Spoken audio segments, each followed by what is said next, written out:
Hello friend, मैं आनंदराज। आप सबों के बीच देखिए, आज हम पाटलिपुत्रा यूनिवर्सिटी का C9 का क्वेश्चन लेके आए हैं। देखिए, बीएड सेकेंड ईयर का जो कोर्स आपका 9 है, असेसमेंट फॉर लर्निंग, उसका हम क्वेश्चन लेके आए हैं। देखिए, एक और चीज़ आपको हम बताते हैं कि देखिए, इससे पहले हम C8 यानी नॉलेज एंड करिकुलम का क्वेश्चन डाल दिए हैं। जो नहीं देखेंगे, प्लेलिस्ट में जाइएगा, वहाँ पर आप जाके देख लीजिएगा या सर्च कीजिएगा Pataliputra university BEd second year C8 question 2021, वो आ जाएगा, समझे। देखिए, अब आपको बताते हैं कि देखिए बीएड सेकेंड ईयर में देखिए सिलेबस पर भी हम चर्चा नहीं किए हैं। आज ही हम आपका सिलेबस पर भी चर्चा कर देंगे, क्या क्या आपको पढ़ना है। इसे हम थोड़ा बता देते हैं कि बीएड सेकेंड ईयर में आपको 5 कोर्स पढ़ना है। जैसे सेकेंड ईयर में फर्स्ट ईयर में आप 7 कोर्स पढ़ के आए होंगे, सेकेंड ईयर में आपको 5 कोर्स पढ़ना है। और देखिए, एक और चीज़ आपको बताते हैं कि आपको मालूम होगा कि पाटलिपुत्रा यूनिवर्सिटी पहले मगध यूनिवर्सिटी में थी। तो 2018 में अलग हुई। तो पहला जो बीएड का एग्ज़ाम हुआ वो 18-20 सेशन वाला का हुआ। मतलब 18 में एडमिशन हुआ, तो 18-20 वाला का एग्ज़ाम 2021 में हुआ है, समझे। आप लोग 19 से 21 सेशन वाले हैं, तो आप लोग का एग्ज़ाम 2021 में हुआ है फर्स्ट ईयर का, समझे।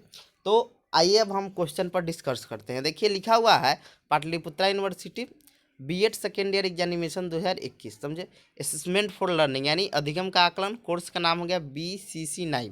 3 घंटा टाइम मिलता है, टाइम 3 आवर हो गया। मैक्सिमम नंबर आपका 80 हो गया, पास मार्क्स आपका 36 हो गया।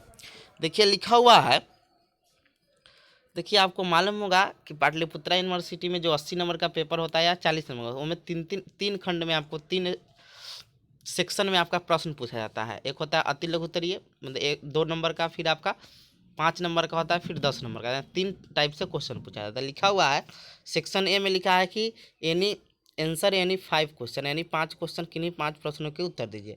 एक क्वेश्चन आपका 10 नंबर का है। पहला क्वेश्चन है कि explain the different kind of test and discuss the general step of a test construction, यानी विभिन्न प्रकार के परीक्षण की व्याख्या कीजिए और एक परीक्षण रचना के समान चरणों की चर्चा कीजिए, समझे। यानी कह रहा है कौन कौन परीक्षण टेस्ट होता है उसकी वर्णन करो और किसी एक का आपका अवर्णन करना है, समझे।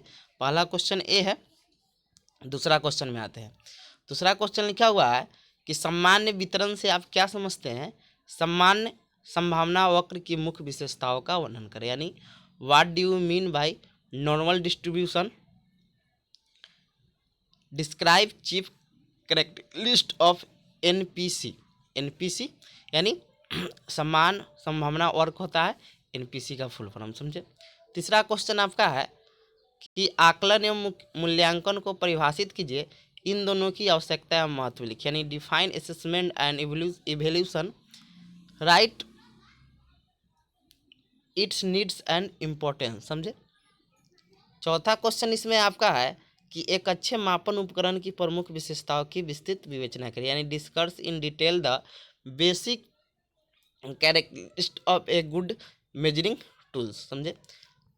पांचवा क्वेश्चन है कि अधिगम के लिए आकलन और अधिगम का आकलन का संप्रत्यय क्या है, यानी what is a concept of assessment for learning and assessment for learning, यानी कह रहा है ऑफ असेसमेंट ऑफ लर्निंग, यानी कह रहा है कि अधिगम का आकलन और अधिगम के लिए आकलन का संप्रत्यय क्या है, यानी what is the concept of assessment for learning and assessment of learning, समझे। ये सब बताएंगे क्या होता है। फिर आपका छठा क्वेश्चन है कि आकलन के एक उपकरण के रूप में दत्त कार्य, परियोजना और निष्पादन की विवेचना कीजिए, यानी discuss assignment, project and performance as an assessment tools.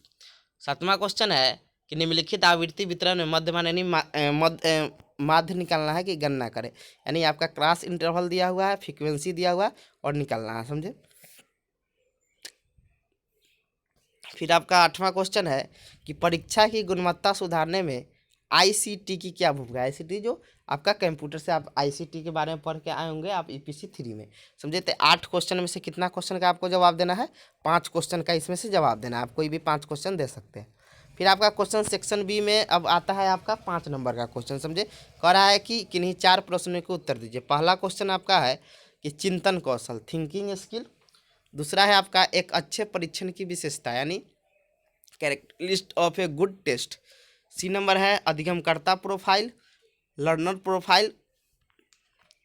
और डी नंबर में है सतत एवं व्यापक मूल्यांकन, यानी कंटिन्यूअस एंड कॉम्प्रहेंसिव इवोल्यूशन। और आपका ई नंबर में है निष्पादन का आकलन, यानी असेसमेंट फॉर परफॉर्मेंस। और एफ आपका है प्रश्न बैंक। तो इसी में से आपको किसी 4 का उत्तर देना है। 6 में से कितना का जवाब देना है? 4 का देना है। आइए अब देखते हैं सेक्शन सी में लिखा है सभी प्रश्नों के उत्तर दीजिए। पहला है वर्ग माध्य मूल विचलन डैश भी कहलाता है, यानी root mean square deviation is also called dash. समझे, इस सब का हम आंसर आपको बताएंगे। दूसरा है डैश चतुर्थक भी माध्यिका, यानी dash quartile tile is also the median. फिर आपका सी में है कि डैश विचलनशीलता एक का एक माप है।